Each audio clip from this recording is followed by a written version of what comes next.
tired of it. And so I decided to go back to school. I got to where I didn't like the whole scene. I just didn't, and representational work just didn't have the meaning it used to have. And I began to experiment with the Western work, and started to like what was happening in the underpainting before I would finish the pieces for sale in the galleries I was in at the time. And one of the things that triggered me to doing this too is realizing how much I was afraid of blank pages. And so I would have to, initially I would lay the paper when I would buy it on the floor of my studio, and I'd walk on it for a week or two before I would work on it, just to mar the surface. And then with these particular pieces, these in particular, I began by just spilling the ink on it and working with palette knives to do the initial tinting of the paper. And then watch what was developing with the knife and drawing with the knife blade to get, here you can really see it in this piece. And that's how these 12 pieces began. This was the very first one here. That was no, that's the last one of the 12. And just experimenting with the ink and following whatever it was telling me to do. These pieces here preceded this set, and this era came out of, I was working at a studio that catered to or was inspired by people with mental disabilities. And so I was teaching them sculpture and printmaking and drawing and painting and mask making, all different kinds of things, whatever they wanted to do, textile work. But these came out of a monoprint class, and I hadn't done monoprints forever, and I was like, they wanted to learn how to do that, so I started showing them how to do monoprints, and I started to look at what I was pulling up of the prints and going, wow, these are fun, you know, I like these.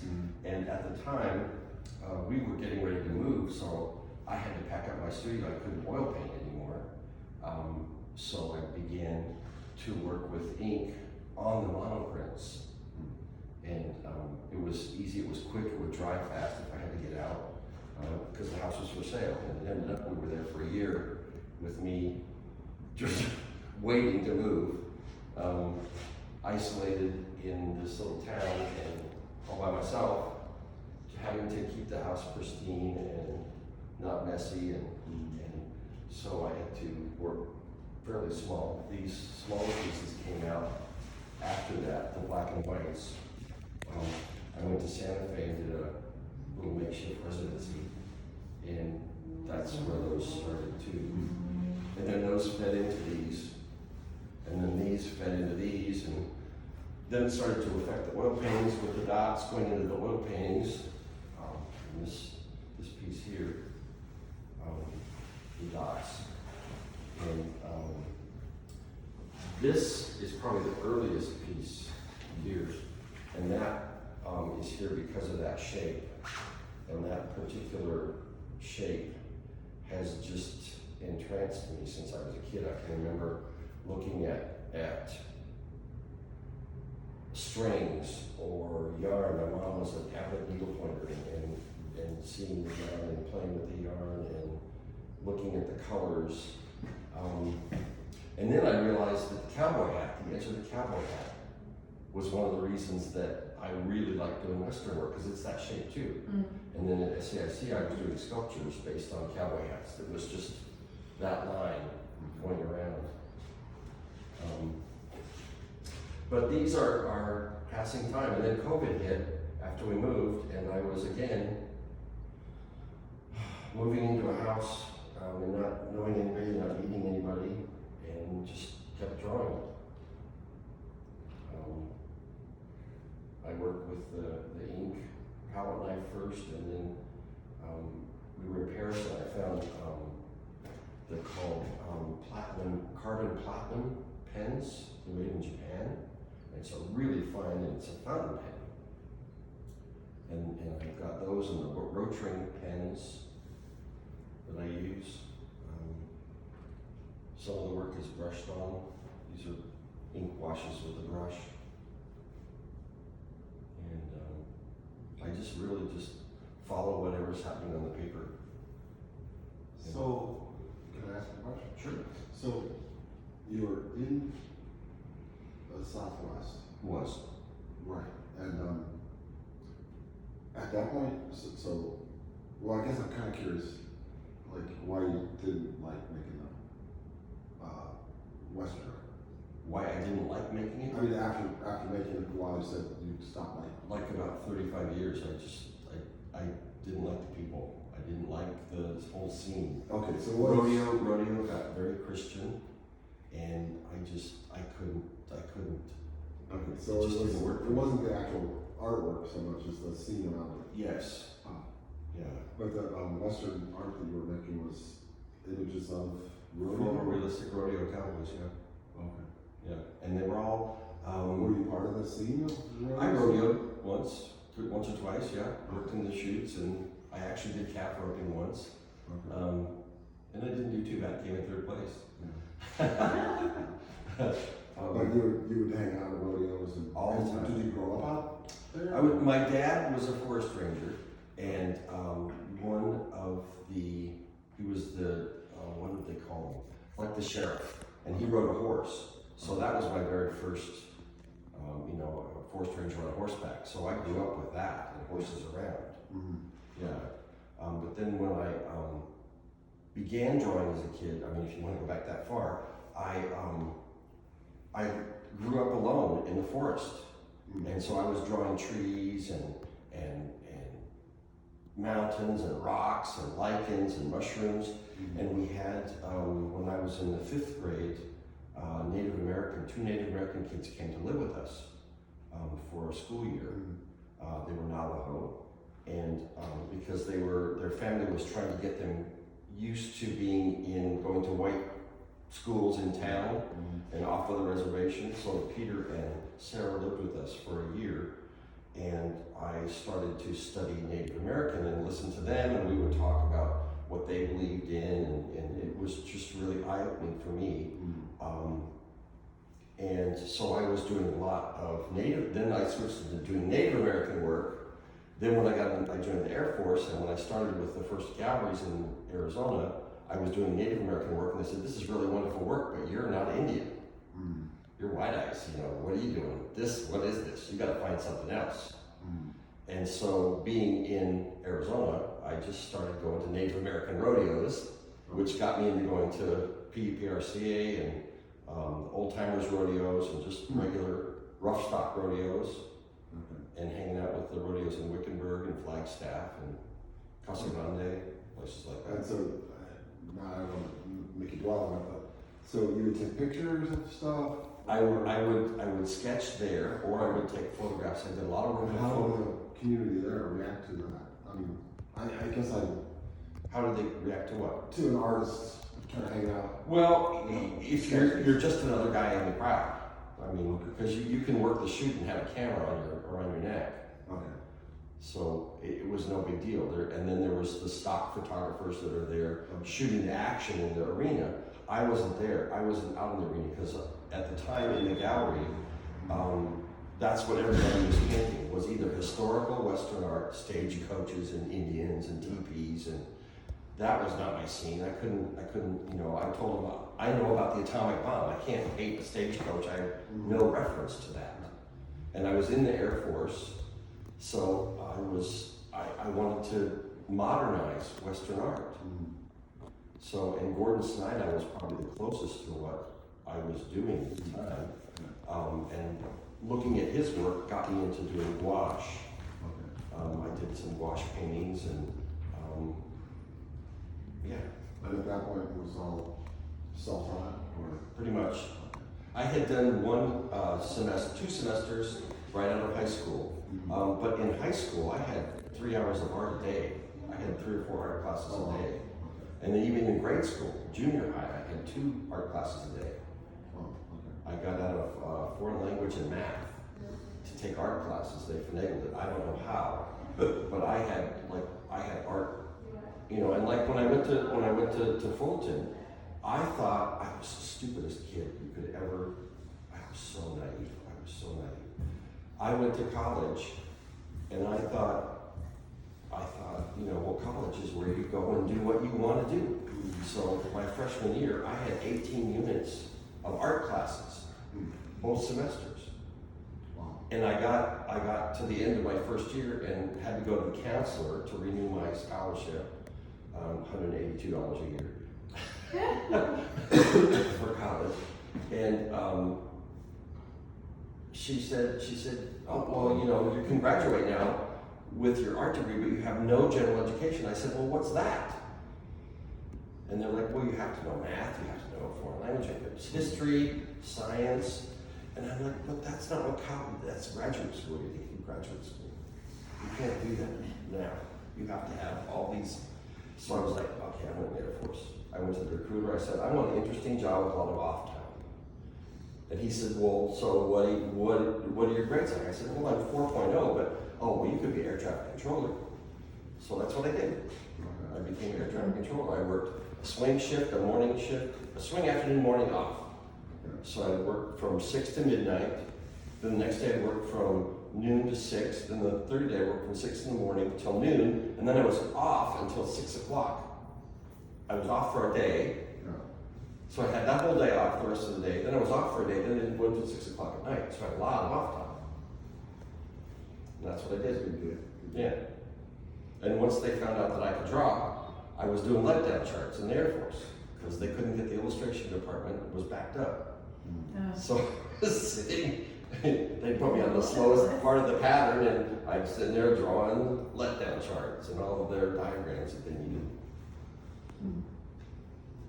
So then, you got tired of Western art. the Western art crowd, and then did you just make a break, like a No, hard break? it didn't break fast at all. I mean, it was a long process. In the 80s, I had been collecting for a long time the old postcards, old touristy postcards that are like they're airbrushed. Yeah. So they would have a black and white photograph, and they would like hand paint it with the airbrush. So I wanted to recreate that in my Western art, which is what I was attempting. It's what I was doing. Yeah. I was getting that look with my original drawings, and then again, everybody's saying, "Well, it looks like a photograph," but that just pissed me off because it wasn't a photograph, and I took a long time. I don't paint fast at all, which lends to all this. You know, how can you do that? Anyway, And then somewhere where you ended up back in school. I ended up, well, when I hit 50, I went back to school to get my degree. Yeah, because I figured, well, what am I missing, you know?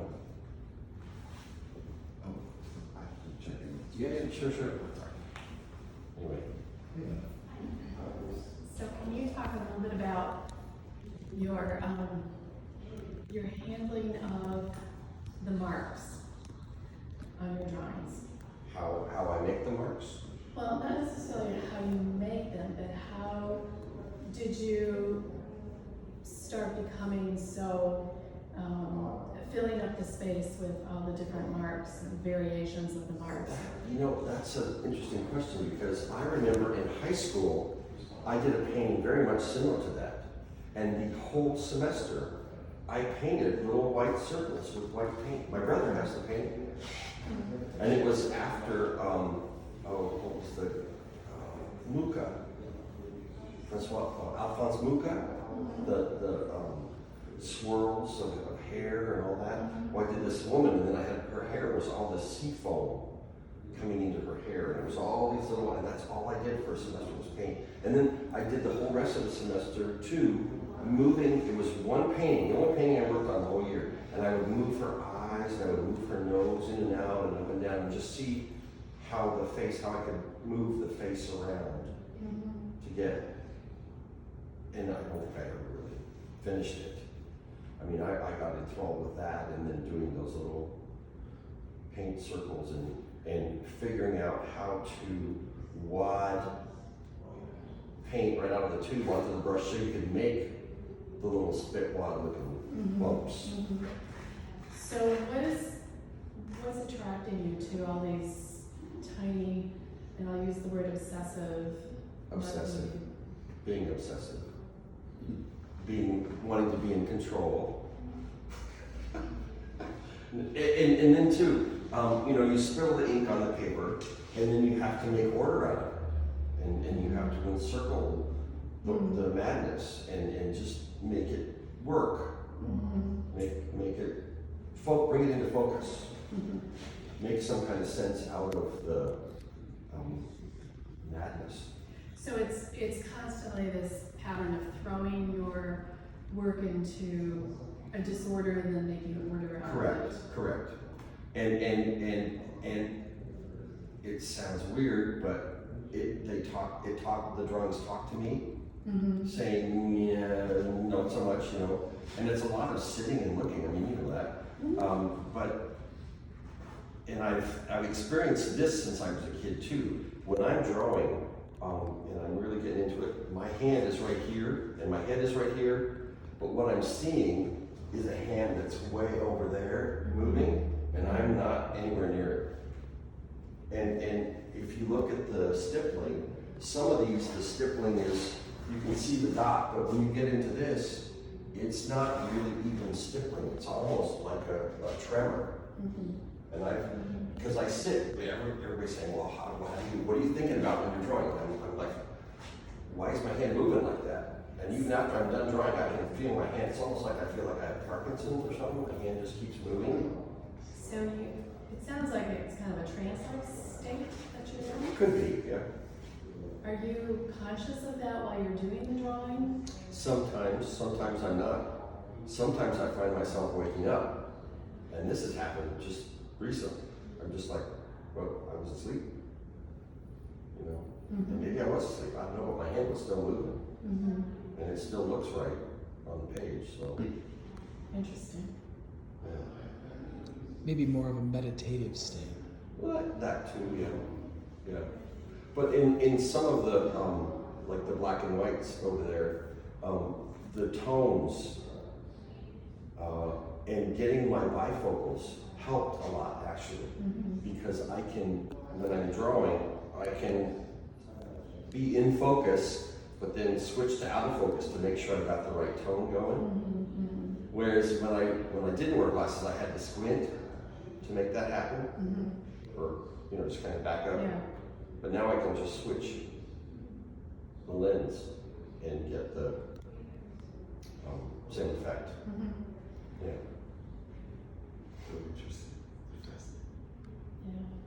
Talk more about the need to fill up the page with something. What do you think that's about? That's a hard lesson to learn. When to stop, kind of a thing. And it's the piece telling me too. This one has the rounded corners, and this one here has the empty spot. This one almost, to me, is more literal. It is a candle with the flame, with the negative space at the bottom being the base of the candle, and then the blackness, and then the squares are the smoke going off. So are you seeing in these pieces that there's something representational in each of them? In quite a few of them, Yeah. yeah. I mean, yes and no. This one to me, and it's called Mona Lisa Landscape because it looks like the landscape behind the Mona Lisa to me. So it's maybe not a literal representation, but it represents a meaning to me. Yeah, and you have darkness under some of the shapes that makes it look Yes. like a shadow effect Right. as well, so it does look Right. landscape. Right. And like this one, Miro meets Wyeth, was because that green and rust just reminded me of Andrew Wyeth, who was one of my childhood. Yeah, it's Heroes. like a palette. Yeah. And then the Miro, the shape, classic Miro. You seem to achieve a lot of texture, even though it's a very flat medium. Yes.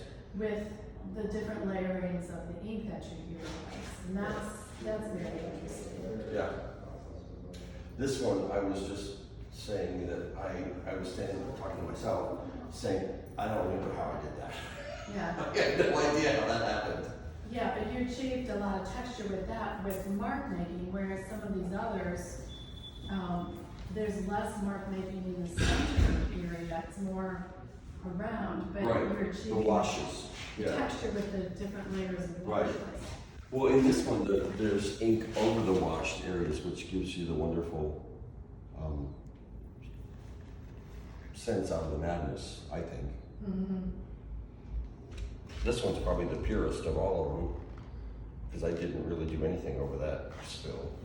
This one too. But I did a lot of drawing. This was a lot of drawing while it was still drying. Mm-hmm. And this one too is wonderful because, for me it's wonderful, because of the iridescence of the ink. The inks are what really inspired these. I got Birmingham Inks. Have you heard of Birmingham Pens out of Philadelphia? They make their own line of inks, and the colors are just dynamite. I really like them. Speaking of color, you use a lot of more muted colors in your drawings, with just kind of flashes of maybe a little more brighter or saturated color. Mm-hmm. Talk about your colors a little bit more. I don't like to mix colors on a palette, although I have started in the inks to get mixing my own colors of inks, putting colors together to mix colors. I like to put the colors on right on the tube if I'm working with oil paint, and then mix the colors on the canvas. That's why there's a lot of running going on, and a lot of working wet on wet. So that's similar to your sort of throwing things out of control and then bringing the control back. Correct. Not only with the mark making, but also with the inks. Yes. Yeah. Right on the surface. So you're Right. not, every move is sort of informing the next move. Mm-hmm. Yeah. Okay. It's a lot of I don't know where they're going to go. I really don't know where Yes, they're going to it's go. kind of a call and It's a response. spill. And for instance, this one, I was doing these backgrounds of all little circles around. This one, I thought, what if I just did a whole sheet of just the circles, and then I sprayed it with Windex to see what would happen. Instead of doing an ink wash, I sprayed Windex on it, and then started drawing over that. So this bleed of the pink in here, that's the Windex interacting with the black ink, and getting all these different shades. That's not drawing, that's all just spill accident. Yeah. Can you talk a little bit about the framing, because you really paid a lot of attention to the mat and the framing. When I got out of the military, one of the first jobs I got was as a framer. A picture framer. And I worked on and off as a picture framer for probably 20, 25 years. And then I became what every framer hates. I became a garage framer. And I buy old frames and rehab them and make them into what. And a lot of times like this was a gold gessoed beat up frame I got in a junk store, and I take Johnson's paste wax, and powder graphite. And most of these frames are beeswax and graphite finish.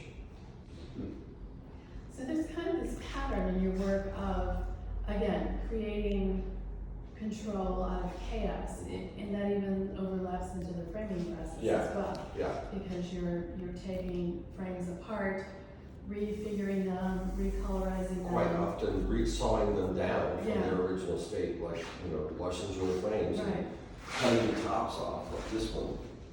This was just a boring classic oak frame, and I sliced it, ripped it on the table saw, and made it into a molding that I liked, a shape that I liked, rather than a pyramidical shape. It's now a flat shape.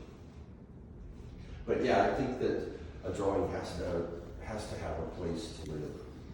You can't just, I mean, I can understand painters that want their painting to be just a painting. I feel like a painting looks naked like that. For me, for my paintings, I think they look naked, just bare. Is and it, need a place to be. is it your sense of needing to contain it, to Control. control? But I think it's sort of beyond control, because it's sort of a container for your thoughts, your efforts. I know that you know, from hearing you talk about the inks, that it's almost like a sacred process to you. Pretty In a much. lot of ways. Yeah. Yeah. Yeah, it's a, because it is kind of a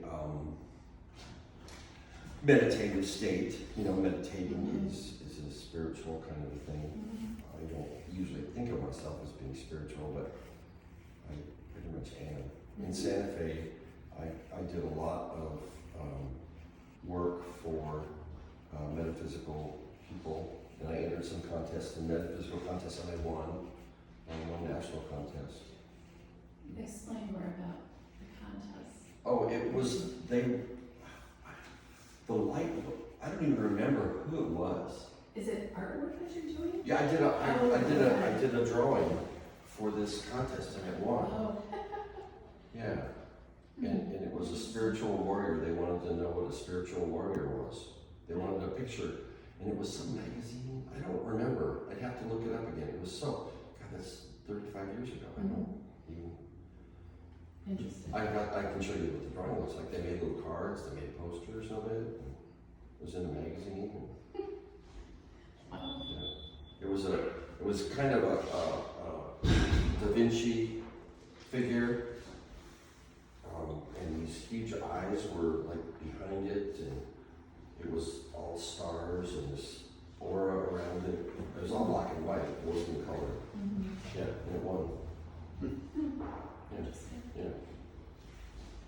That's what I do. So what's next?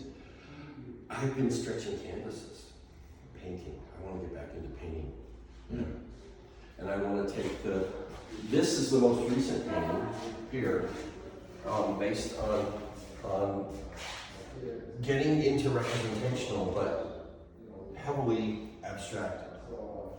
And this was the sun from the forest fires on Lake Michigan from last summer. Lake sunset. Yeah, painting is next. How do you think your drawings are going to influence your painting, or do you think they will? They have to. I mean, they have to. They'll probably play back and forth Yeah. off of one I another. would think so. Even if it's not the shapes, it could be the applications, you know? Yeah. I don't know. I really don't know what's gonna, it's gonna be painting, but I don't know what kind of, you know, that's the most recent painting. Yeah. Yes, sir, sorry to keep you interrupted. That's all right. And you might have talked about this, but do you do the work on paper and the work on canvas concurrently, or is it, do they influence each other, or do you? Well, the dots that are in here reference the dots that are everywhere in all the others. So yes, and it's the same mental capacity of doing the stippling with doing this. It just, this takes a lot longer, and then it has to dry. So that's why I couldn't do this. I actually started doing this before I started any of the ink drawings. Okay. But because I had to move the studio, I couldn't work in oil because it took so long to dry. And I had to be ready to move whenever the house sold. So There's a fluidity though in your oil paintings that really mimics the inks that in your earlier works the application was so exacting right. that this is And that, very different. That I can attribute to life at SAIC and going back to school and getting my degree, because that really opened my eyes as to what was going on. Because I had been person pretty much self-taught for what, 40 years, 35 years? And then you can come in and sit down if you want. So it was, yeah, I said, I see you really listen to me now. Going back to school. Showed me different things I could do, like sculpture. I really got into casting bronze and iron. So those were fun. And then these, I don't, because of the reason I was so afraid of paper and the blank surfaces when I was a kid, my mom bought me one of those French tablets of the watercolor paper. She spent like $15 on it, and she said, "You better be really good with this, because I spent money on that," and I never used the paper. I think I carried that tablet around till I was in the Air Force. I just never, I couldn't bring myself to do it. And then now, still when I get new paper or new canvas, I have to mar the surface before I can work on it. A blank paper just scares me to death. But these are paint off of my palette that as it's drying, I scrape it off and make these balls, and then I would roll these around on paper and do drawings with these. So these are actually drawing implements that I used. And then as they dried out, I've gone ahead and marked them up so they look like the drawings and the paintings too.